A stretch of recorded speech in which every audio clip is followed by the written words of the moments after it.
Is your iPhone keyboard lagging after the iOS 26 update?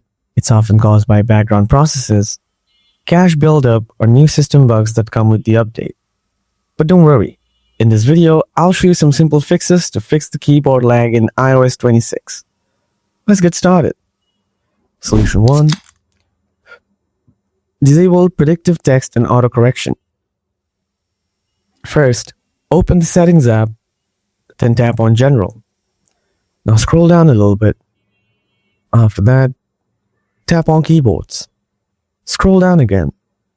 Now toggle off the autocorrection if it's turned on. Then toggle off the predictive text as well. Solution 2. Turn on Reduce Motion. Go to Settings.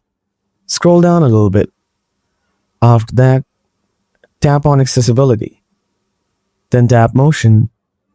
Now simply toggle on the Reduce Motion. This reduces the visual effects and animations in iOS, which can sometimes free up system resources. If still you're facing the same issue, then follow my next solution. Solution 3. Reset Keyboard Dictionary. Go to Settings again. Tap General. Now scroll down to the bottom. Tap Transfer or Reset iPhone. Next, tap Reset.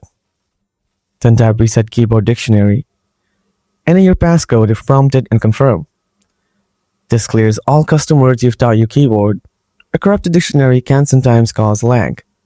That's how you can fix the keyboard lag on your iPhone running iOS 26. If this video helped you, make sure to give it a like. Got any questions? Just drop them in the comments.